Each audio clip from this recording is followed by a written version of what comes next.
welcome back to my channel. I'm very excited to speak to you today about 3 tips that are going to help you on your fitness journey, stay motivated and crush your goals. So the first tip I want to share with you is be honest with yourself and really ask if what you're doing is bringing you joy. And I've spoken about this before in my very first YouTube video. Find the right type of training for you, whether it be yoga, Pilates, plyometrics, anything. Try them all. Find the one that brings you the most joy and makes you feel the best, because you've got to enjoy it. Also, check in with how you're speaking to yourself. We really need to make sure that we're our own cheerleaders in life, and think about the way that you would speak to your best friend. If they were feeling a little bit down and a little bit sad, what would you say to them? If we haven't hit our goal that week of how many times that we wanted to train, we can be, without realizing it, quite shaming on ourselves. Be good about where you are at for that week, and if you did need an extra rest day or a sleep in, then just be okay with that and be nice to yourself about it. Just notice how you speak to yourself. I feel like you'll be thinking, oh no, that's not me, but then the week progresses and you start to check in with how you're speaking to yourself, and it might be you. Tip number 2, give yourself time. You are changing habits and building a foundation that can last a lifetime if you do it right. And there's only a few ways that you can get it wrong, and that is setting unrealistic goals for yourself and thinking small and short term. Because when we think long term and overall and lifestyle changes, these are all really big things, but as long as you are contributing to this every single day, the overall picture is going to happen. Even when you see little results, like I did more squats than I could have yesterday, or I finished my reps without having to stop. It's little things like that that you have to praise yourself over.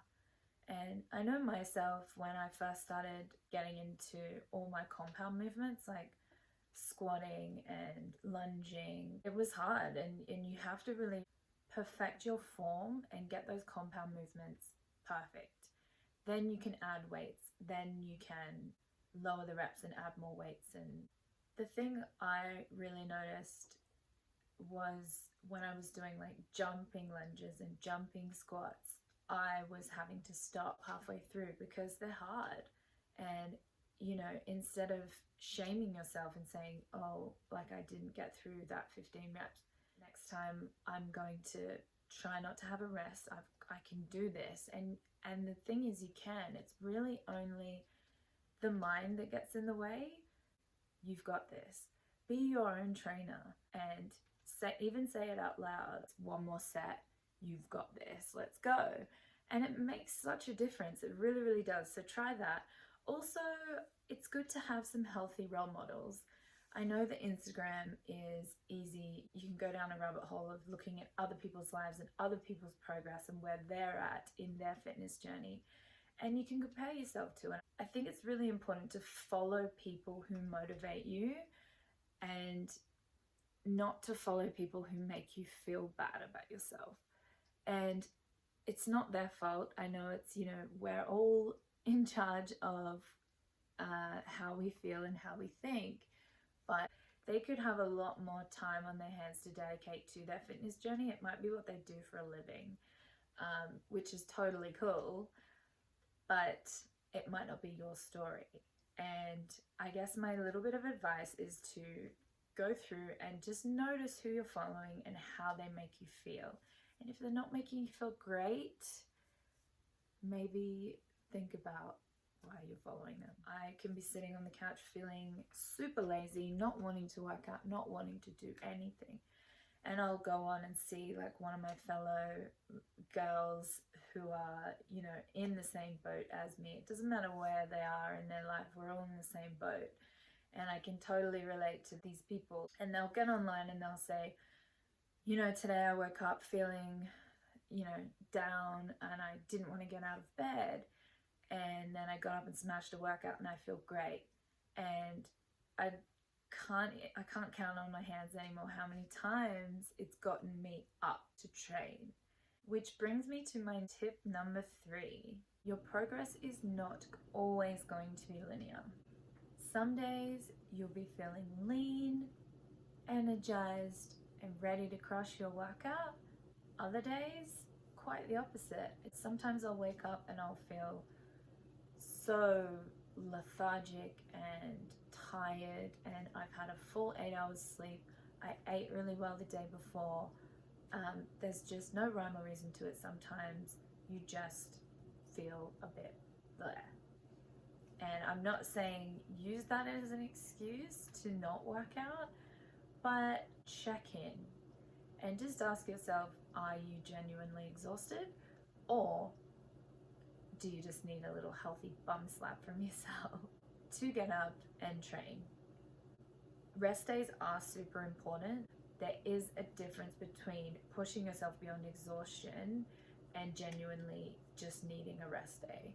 And when you get into the habit of checking in with yourself and where you're at and how you're feeling, you will be able to gauge how you're feeling. There's been times where I've given myself a rest day and then I get to the end of the day and I'm like, ooh, I could actually do a little workout, let's do this. And it just turns my energy around. It just moves that lazy energy and just gets things moving and makes me feel good. So I think there's no right or wrong way of doing it. It is really just intuitively checking in and making sure that you're being really gentle and good to yourself, but also healthy bum slap every now and again. The best way is just to be prepared as well and just have yourself a set schedule. Again, just because you have a schedule doesn't mean you have to completely stick to it. It just takes out the thinking, okay, what am I going to do today? And if you're feeling a little bit unmotivated, it just saves a little bit of time. Motivation is not to be relied on. It's not always going to be there. And this is when we rely on scheduling and discipline and habits. It makes things a lot easier because sometimes you just don't feel like thinking about what you want to do. Sometimes you just want to get stuck into what you're doing and not have to think. And I think it's important, no matter what your fitness goals are, to do it for you and no one else. Because if you're doing it for yourself, it's a win-win situation because everybody in your life benefits. Another little bonus tip is that if you have a fitness buddy, a running buddy, and then you can hold each other accountable and keep each other motivated, because chances are when you're feeling motivated, they might not be, and vice versa. So there you have it. There's my 3 tips for staying on track and crushing your fitness goals, no matter what they are. The theme of this video is just believe in yourself, take it easy on yourself, and everybody wins, including you. Thank you so much for watching this video. I hope you found something to help you on your fitness journey, to help you crush your goals and keep on track. If you did like this video, hit the like button, subscribe. Thank you so much for watching. See you next time. Bye.